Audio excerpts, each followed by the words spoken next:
Atos 1, de 1 a 3, que diz assim: escrevi o primeiro livro, ó Teófilo, relatando todas as coisas que Jesus começou a fazer e ensinar, até o dia em que, depois de haver dado mandamentos por intermédio do Espírito Santo aos apóstolos que escolhera, foi elevado às alturas.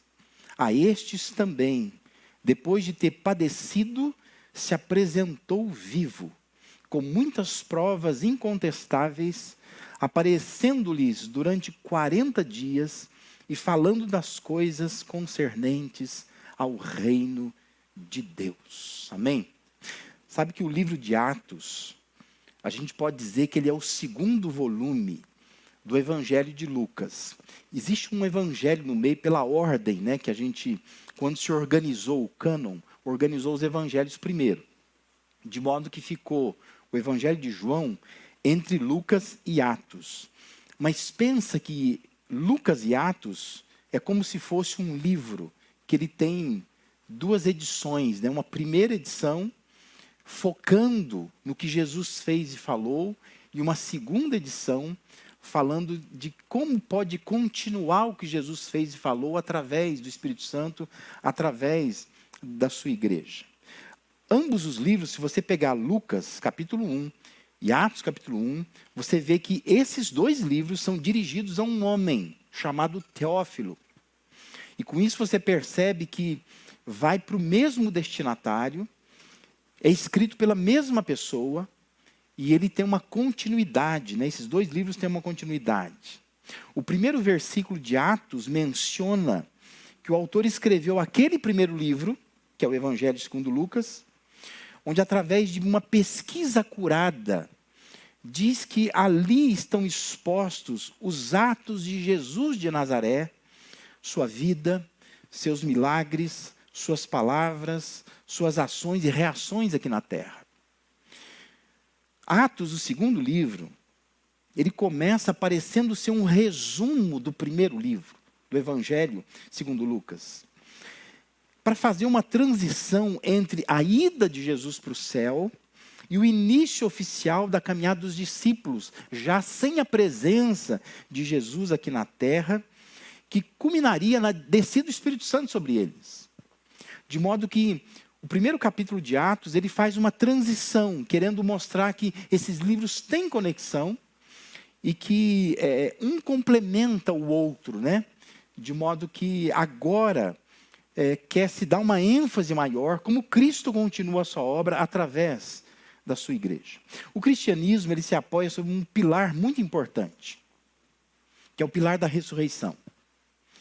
Nós cremos que Deus veio ao mundo na pessoa de Jesus, ele foi morto aqui, mas ele ressuscitou, ele voltou para os céus e um dia, conforme promessa dele, ele voltará para buscar aqueles que creram no seu plano de redenção. Paulo resume tudo isso, 1 Coríntios 15, verso de 3 a 5, da seguinte forma: pois o que primeiramente lhes transmiti foi o que recebi, que Cristo morreu pelos nossos pecados, segundo as Escrituras, foi sepultado e ressuscitou o terceiro dia, segundo as Escrituras, e apareceu a Pedro e depois aos 12.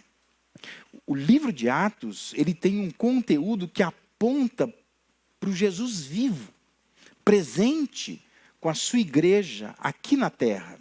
O capítulo 1 descreve ele vivo e partindo para o céu. O verso 9, versículo do capítulo 1 diz: depois de ter dito isso, Jesus foi elevado às alturas, à vista deles, e uma nuvem o encobriu dos seus olhos. Lucas descreve que apareceram dois homens vestidos de branco e se puseram ao lado daquelas pessoas que estavam ali, aquele grupo de pessoas, e disse àquele grupo: homens da Galileia, por que vocês estão olhando para as alturas? Esse Jesus que foi levado do meio de vocês para o céu, virá do modo como vocês o viram subir. Estevão, antes de ser apedrejado até a morte, por ser fiel testemunho de Jesus, diz que ele viu Jesus à direita de Deus. Lá no capítulo 7 de Atos, versículos 55 e 56, diz assim: mas Estevão, cheio do Espírito Santo, fitou os olhos no céu e viu a glória de Deus e Jesus, que estava à direita de Deus, então disse: eis que vejo os céus abertos e o Filho do Homem em pé à direita de Deus. Estevão teve um encontro com Jesus, mais do que a gente fala hoje, né? Eu encontrei Jesus.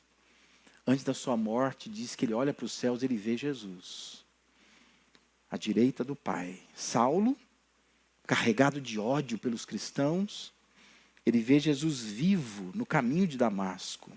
Diz lá no capítulo 9, versículo 4 e 5, que ele caiu por terra e ouviu uma voz que lhe dizia: Saulo, Saulo, por que você me persegue? Ele perguntou: Senhor, quem é você? E a resposta foi: eu sou Jesus, a quem você persegue. Entende? Jesus vivo no livro de Atos. Ele está vivo. Em Atos, Jesus está vivo na rotina da igreja. Essa convicção de que ele ressuscitou dá todo sentido à vida da igreja, fomenta os avanços missionários. E o livro termina dizendo que o Saulo, depois de convertido, agora então chamado de Paulo, ele ficou preso em Roma, mas lá em Atos 28, 31 diz assim: ele pregava o reino de Deus e com toda a ousadia ele ensinava as coisas referentes ao Senhor Jesus Cristo sem impedimento algum. Atos de ponta a ponta é um livro que mostra Jesus vivo na igreja, com a igreja, fazendo coisas extraordinárias por meio de uma comunidade de pecadores redimidos por seu sangue, que por terem encontrado Jesus são apaixonados por sua missão de transformar o mundo e são comprometidos por causa do poder de Deus que está sobre essa comunidade. Amém? Isso é Atos. Atos inteiro fala sobre Jesus e mostra que Jesus está vivo. Que ele morreu, ele ressuscitou, ele foi embora, mas ele está aqui, como ele havia prometido, né? Eis que estarei convosco todos os dias, até a consumação dos séculos. E Atos mostra isso concretizado na vida da igreja. A igreja experimenta, prega, ama, segue, obedece um Jesus vivo. Alguém que está presente com eles o tempo todo, muitas vezes na pessoa do Espírito Santo, fomentando a obra da igreja. Há lições importantes que nós aprendemos com essa introdução do livro de Atos, e nos ajudam a entender a que somos chamados. Porque essa é a questão, né? A que nós somos chamados? Por que nós somos cristãos? Porque muitos de nós nos contentamos com o fato de que nós nos entendemos como pecadores perdidos. E nós então achamos assim: tudo que eu tenho que fazer na vida, e de tudo que eu tenho que fazer na vida, eu preciso de um caminho, de um rumo. Então nós escolhemos que nós precisamos seguir alguma coisa, e nós temos que ter uma religião. E a gente transforma então tudo aquilo que deveria ser uma experiência muito mais viva, constante, palpável, presente, de um relacionamento com Deus e com Jesus vivo, em uma prática religiosa, onde nós asseguramos que nós vamos ter compromisso de ler a palavra, de orar semanalmente, de poder então talvez ir na igreja, quando der, se eu puder. E a nossa vida muitas vezes se resume a isso. E isso não impacta tanto o mundo que está lá fora. Porque muitas vezes a diferença entre o mundo que está lá fora e a vida de uma pessoa dita cristã é que ela escolhe vir numa igreja no domingo, só isso.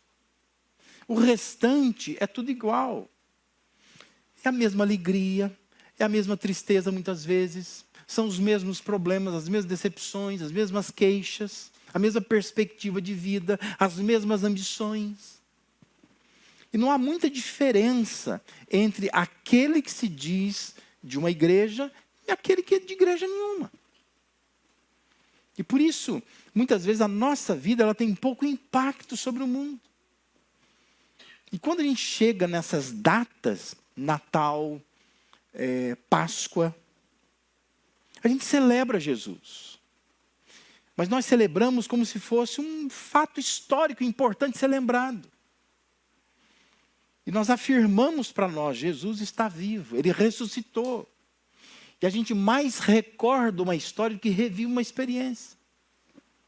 Isso parece uma coisa distante de nós, e muitas vezes nós não sabemos nem dizer para que serve isso para a minha vida. Que diferença faz dizer que Jesus ressuscitou? Porque isso parece tão distante de nós, é apenas algo a ser contemplado por nós, e não vivido, experimentado por nós. Mas quando você olha para o livro de Atos, e você olha para a igreja em Atos, que deve ser uma inspiração, um encorajamento para mim e para você, nós entendemos como nós deveríamos viver como cristãos. Ali está o ideal de Deus para mim e para você. Como que a igreja deveria ser. Então, se Jesus está vivo, quem devemos ser? Olhando para essa introdução do livro de Atos, esses primeiros versos do livro de Atos. Em primeiro lugar, se Jesus está vivo, nós devemos ser extensão do ministério de Jesus. Olhe lá, versículo 1 diz assim: escrevi o primeiro livro, ó Teófilo, relatando todas as coisas que Jesus começou a fazer e a ensinar. Lucas, quem escreve o livro de Atos, ele entendia que a presença de Jesus aqui na terra por cerca de 33, 35 anos, e o ministério dele, por volta de 3 anos, era só o começo de alguma coisa. De modo que, na perspectiva, não só de Lucas, mas dos apóstolos, da igreja primitiva, nós devemos ser a extensão, a continuidade do que Jesus veio fazer. E essa quebra, esse corte que nós fazemos, porque a gente não entende isso. Porque a gente acha assim, Jesus fez tudo. E de fato ele fez tudo o que nos leva para o céu. Jesus fez toda a obra redentora, redentiva. Mas Jesus não fez toda a obra de alcance de pessoas. E a gente acha então que, se Jesus já fez tudo, então a gente só contempla agora. E nós gostamos de contemplar, de cultuar, de assistir, né? Hoje tem igrejas muito grandes, que o público que frequenta a igreja é muito maior do que a membresia da igreja. Porque as pessoas não querem se tornar membros da igreja. Elas querem assistir. Eu venho assistir. Então é um grande espetáculo, onde nós vamos, de alguma forma, aliviar a nossa consciência. Então eu estou ali apenas para assistir alguma coisa. Mas a gente não percebe que o ideal de Deus é que eu e você, nós como igreja, nós fôssemos a extensão do ministério de Jesus. Ou seja, o que Jesus veio fazer, nós precisamos continuar fazendo. Não em termos de redenção, não em termos de salvação, porque o que Jesus fez foi suficiente, foi eficiente para nos salvar. Mas existe um alcance missionário. Existem pessoas que precisam ser quebrantadas, existem pessoas que precisam ser curadas, gente precisa ser alcançada. E aí, nesse sentido, nós precisamos continuar o que Jesus fez. E a tendência nossa é não continuar. Por quê? Porque nós achamos assim que essas coisas de servir a Deus, de se envolver demais, de alcançar pessoas, de abraçar pessoas, isso é uma coisa relegada a pessoas chamadas especialmente para isso. E nós não nos vemos chamados para isso. Porque falta essa percepção de que nós deveríamos ser extensão do ministério de Jesus. O livro de Atos, ele não é apenas a história da igreja primitiva, mas é a continuação da obra de Jesus. Mais do que a história dos primeiros anos da igreja, é a prova que Jesus não ficou no túmulo, mas ele continua agindo através do seu povo. Ele só começou, quando você pega os registros de Lucas, tudo aquilo que ele escreveu no Evangelho, o Evangelho grandão, né? Cheio de informações, resultado de uma pesquisa acurada, como diz o texto, muitos atos, falas de Jesus, mas ele está dizendo que tudo aquilo lá é só o começo do que Jesus queria fazer. Jesus quer fazer muito mais. E Atos mostra Jesus vivo e atuante na igreja por meio do Espírito Santo. Ele prossegue fazendo e ensinando através da sua igreja. Nós precisamos ter consciência disso. O próprio Jesus disse aos seus discípulos, lá em João 14:12, em verdade, lhes digo que aquele que crê em mim fará também as obras que eu faço. E outras maiores fará, porque eu vou para junto do Pai. Consegue entender isso? Jesus disse, quem me segue, quem crê em mim, vai fazer obras maiores. Porque Ele nos chamou para isso, para sermos continuidade daquilo que Ele começou a fazer. Jesus plantou a semente de uma igreja. Ele treinou 12 homens. O livro de Atos diz que eram 120 pessoas que estavam ali vendo aquele momento em que Jesus é assunto ao céu. Pouco tempo depois, pela pregação do Pedro, pecador, que havia negado Jesus, mas tinha restaurado o relacionamento com Jesus em questão de dias. Diz que a pregação dele conquista 3.000 pessoas. Olha o salto que a igreja dá. E ali eles estão entendendo que Jesus falou, vocês vão fazer obras maiores do que eu fiz. Porque eu só vim começar a fazer e a ensinar. Eu vim fazer o que ninguém pode fazer, que é salvar a humanidade. Agora vocês continuam fazendo aquilo que eu comecei a fazer. Atos de misericórdia, evangelismo, compaixão pelas pessoas. Buscar pessoas, tarefa nossa, que Jesus começou a fazer, Ele diz, agora vocês continuam fazendo assim. Atos tem uma compreensão disso. Em essência, os evangelhos são uma descrição do que Jesus fez e falou. Atos, em essência, é uma descrição do que os cristãos fizeram e falaram no início do estabelecimento da igreja. Os evangelhos, como é que eu resumo? O que é um evangelho? O evangelho é tudo que Jesus fez, tudo que Jesus falou. Qual é a missão da igreja? A missão da igreja é fazer e falar o que Jesus fez, o que Jesus falou. Não é simples. Nós só precisamos replicar. Nós precisamos dar continuidade. Nós podemos dizer que Atos se torna um manual do que Deus espera que os crentes falem, que os crentes façam, inspirados e movidos pela vida de Jesus. Paulo ele tinha muito claro na sua mente de que a igreja é uma extensão do ministério de Jesus. Por isso que lá em 1 Coríntios 3:11, Paulo diz assim, ou escreve assim, porque ninguém pode colocar outro alicerce além do que já está posto, que é Jesus Cristo. Paulo entendia, Jesus é o alicerce, só o alicerce. E a gente continua essa obra. Temos que ser extensão da obra de Jesus. O meu dever e o seu dever é sermos extensão do que Jesus começou a fazer e ensinar. É dar continuidade. É dar prosseguimento. Porque nós cremos que Jesus está vivo. E nós podemos encontrá-lo em oração. Podemos encontrá-lo nas páginas da Bíblia. E esses encontros nos encorajam a fazer e a falar como ele fez, como ele falou.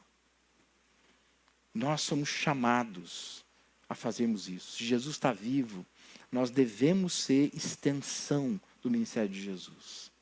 Para de ser só uma pessoa que contempla, que assiste, que participa, que se doa um pouquinho, mas se veja como alguém que está aqui e permanece aqui para continuar o ministério de Jesus. É uma obra que está sobre nós, um dever que Deus nos encarregou. E nós precisamos dar continuidade como igreja do Senhor. Se Jesus está vivo, quem que nós devemos ser? Em segundo lugar, devemos ser escravos de um Jesus que está vivo. Versículo 3 diz que a estes também, depois de ter padecido, se apresentou vivo, com muitas provas incontestáveis, aparecendo-lhes durante 40 dias e falando das coisas concernentes ao reino de Deus. Sabe que a alegação cristã é formidável. Além de afirmar que Jesus é Deus, ainda alega que ele morreu e ressuscitou. E é formidável porque vai muito além disso. diz que ele permaneceu ressuscitado. Porque nós temos histórias na Bíblia de pessoas que morreram e ressuscitaram. Mas elas morreram de novo. O exemplo disso é o Lázaro, né? Ele morre de novo. A Bíblia diz isso, depois ele morre. Mas a questão de Jesus é que ele permanece ressuscitado. Ele foi embora para o céu à vista de muitas pessoas. E a promessa é de que um dia ele voltará para buscar aqueles que creem nele, que creram nele. Tem um livro chamado A Ressurreição do Filho de Deus, um livro grossão do N.T. Wright. Tem uma expressão que ele usa que eu acho fantástica. Porque ele diz assim, historicamente a divinização não exige ressurreição. Nenhuma religião exige que para adorar aquela pessoa que é julgada por aquele grupo como Deus, que ressuscite. Olhe para o budismo, por exemplo. Ninguém nem fala sobre isso, não precisa. Várias religiões, vários movimentos adoram deuses que não exigem desse Deus ressurreição. De modo que, para crermos em Cristo, talvez nós movimentássemos todo o cristianismo sem a necessidade de dizer assim, ele ressuscitou, está vivo até hoje. Podemos dizer que é desnecessário. Talvez a gente adoraria Jesus do mesmo jeito, como o budismo adora Buda, como outras religiões adoram outros deuses. Por isso que a alegação cristã é fantástica. Ela diz que ainda que para divinizar Jesus, ele não precisaria estar vivo. A Bíblia diz que ele está vivo. Isso precisa ser mais do que uma afirmação cristã. Tem que entrar na minha mente, na sua mente. Imagina assim, alguém que já morreu. Pensa nessa pessoa agora. E se alguém chega para você e diz, mas ela não morreu, ela está viva, sabia? Ela só foi viajar. Não mudaria completamente na sua cabeça isso? Porque você lida com o luto. Você lida com a tristeza. Você lida com a perda. Você se acomoda em algum momento dizendo assim, essa pessoa nunca mais será vista por mim, pelo menos aqui. Eu nunca mais vou olhar nos olhos dela. Eu nunca mais vou ouvir a voz dela. Eu nunca mais vou poder ver essa pessoa, sentir o cheiro dela, abraçar essa pessoa.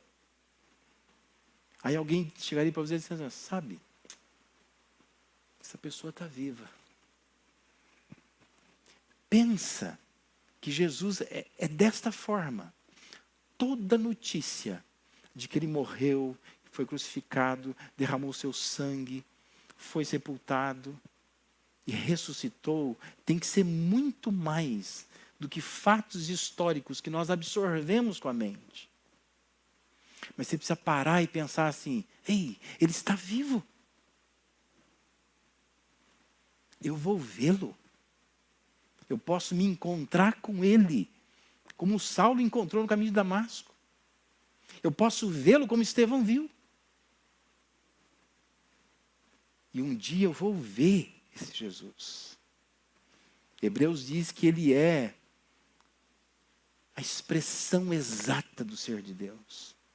Paulo diz aos Colossenses que ele é a imagem do Deus invisível. É ele que nós vamos abraçar. E a Bíblia diz que ele está vivo. Então quando você orar, não fica orando assim, pensando assim, eu estou orando para Deus que é Espírito, um Deus que é luz, um Deus que é força, que não deixa de ser tudo isso. Mas pensa, eu estou falando em nome de um Jesus, que a notícia é que ele morreu, mas que ele está vivo. Ele está vivo. E ele caminha com a igreja. E ele disse, eu vou estar com vocês até a consumação dos séculos. É mais do que uma crença num ser invisível. É crer que existe um Deus que caminha conosco. E que por vezes nós sentimos a presença dele. Ele modifica o meu coração, o seu coração. E por isso que todo o Novo Testamento foca nisto. de que nós nos tornamos escravos de um Deus vivo. É justamente porque Ele está vivo que as pessoas se tornam escravas dEle. Porque reconhecem que Ele não morreu. E não só que Ele experimentou a ressurreição e voltou a morrer, mas que Ele nunca mais morreu. Que Ele está vivo até hoje. E nós podemos falar com Deus vivo. Paulo, quando escreve aos Tessalonicenses, ele fala dos resultados que surgiram entre eles por causa da fé na ressurreição. 1 Tessalonicenses 1, versos 9 e 10, diz assim: pois eles mesmos, no tocante a nós, proclamam que repercussão teve o nosso ingresso no vosso meio, e como deixando os ídolos, vos convertestes a Deus, para servirdes o Deus vivo e verdadeiro, e para guardardes do céu seu Filho, a quem Ele ressuscitou dentre os mortos, Jesus, que nos livra da ira vindoura.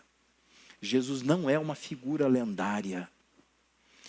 Jesus é o Deus homem que dividiu a história. É aquele que tem sido considerado a maior referência de vida moral, de vida santa, de amor ao próximo.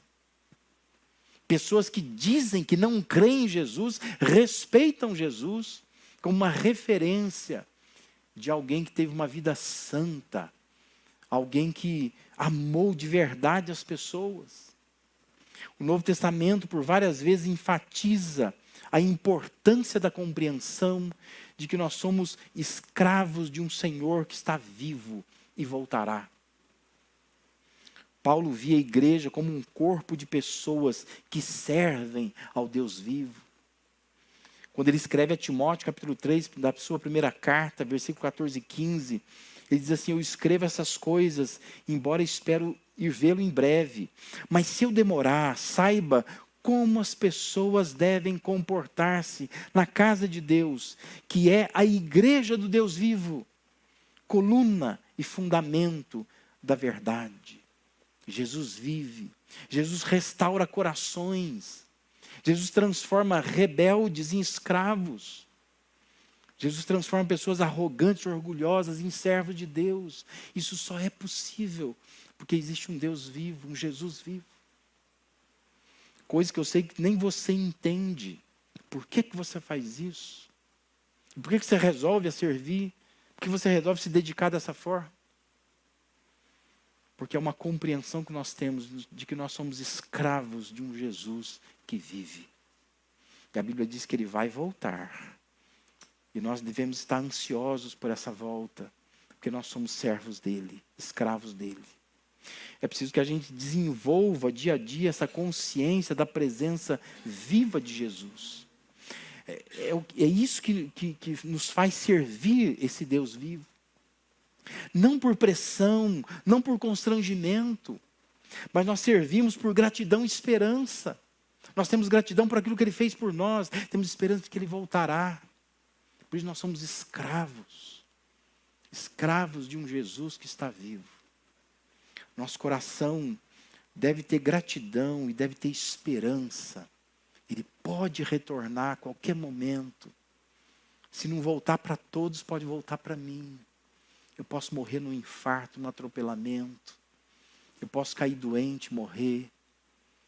Mas se eu me encontrar com esse Jesus vivo, eu vou poder dizer: eu fui escravo, voluntário, não por pressão. Não é porque a igreja botou isso na minha cabeça, não é porque me fizeram lavagem cerebral, mas é porque eu entendi que Jesus morreu, ressuscitou, ficou vivo, está com a igreja. E eu não sou apenas um religioso, eu sou alguém que sigo, amo, sirvo esse Jesus vivo. Porque eu tenho que ser extensão do ministério dele, eu tenho que ser um escravo dele, servindo a ele por amor e por gratidão. Se Jesus está vivo, quem nós devemos ser? Por último, nós devemos ser exemplos de esperança da sua volta. Versículo de 9 a 11 de Atos 1 diz assim: ditas essas palavras, foi Jesus elevado às alturas, à vista deles, e uma nuvem o encobriu dos seus olhos. E estando eles com os olhos fitos no céu, enquanto Jesus subia, eis que 2 varões vestidos de branco se puseram ao lado deles e lhes disseram: varões galileus, por que estáis olhando para as alturas? Esse Jesus que dentre vós foi assunto ao céu, virá do modo como vistes subir. Jesus voltará. Essa é uma promessa que ele fez. E saber que o Jesus em quem nós depositamos a nossa fé está vivo, nos motiva na caminhada. Porque ele vai voltar. E ele vai nos buscar. Lucas estava motivando a igreja a ser um exemplo de esperança e testemunhar, visto que sabiam que ele estava vivo. E faz toda a diferença saber que ele está vivo. Sabe, talvez os irmãos não saibam, mas eu sou filho de uma família onde eu sou o único homem dos irmãos, exceto um que foi pegado para criar depois, né? Um primo meu foi criado junto. Mas oficialmente, né, pelo nome, pelo sobrenome, no papel direitinho, nós somos em 6 irmãos, só que são 5 irmãs.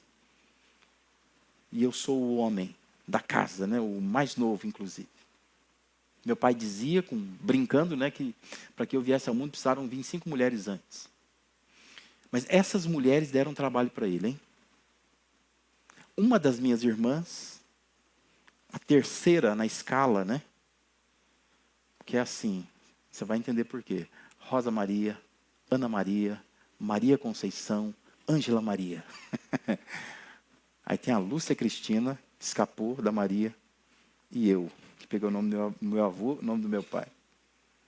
Mas nessa escala, a terceira, a Maria Conceição, quando ela era uma adolescente, ela sumiu, desapareceu. E eu me lembro muito bem daquela época. Porque a notícia que chegou é de que ela teria sido sequestrada.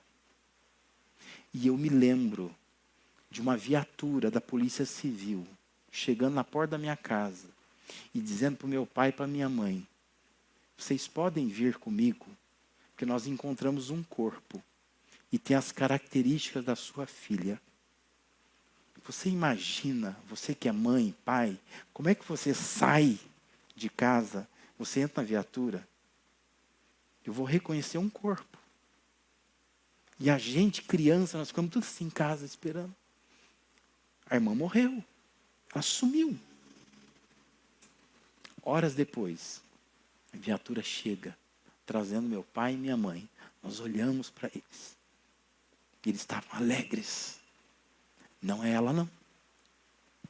E tempos depois, apareceu a minha irmã adolescente, né? Descobrimos que, na verdade, ela não tinha sido sequestrada coisa nenhuma. Ela fugiu com um homem muito mais velho que ela, né? Deu uma confusão, que eu não vou contar aqui a história toda, senão vai estender muito, né? Vai ficar até amanhã. Mas eu só queria expressar com isso que sensação boa é quando você descobre que aquele que você achava que tinha morrido está vivo. Não está morto, está vivo. E eu e você, nós precisaríamos pensar em Jesus dessa forma. É alguém que a gente achava que estava morto, mas está vivo. A nossa espera não pode ser inatividade. Atos diz que nós recebemos poder para testemunhar. E com isso, a nossa vida ganha um outro sentido. Que a gente se ocupa com isso. A gente se ocupa em testemunhar sobre Jesus, sendo exemplos de esperança. Nós estamos aguardando o Senhor vivo. E as pessoas que convivem conosco devem perceber isso. Como essas pessoas têm uma esperança de que esse Senhor que foi embora virá, voltará para buscá-las. Isso movia a igreja de Atos. Isso conquistava pessoas, fazia a igreja crescer. E nós precisamos entender isso, nós somos chamados para ser exemplos. Os versos 6 a 8 de Atos 1 diz assim: então os que estavam reunidos lhe perguntaram: Senhor, será este o tempo em que restaures o reino a Israel?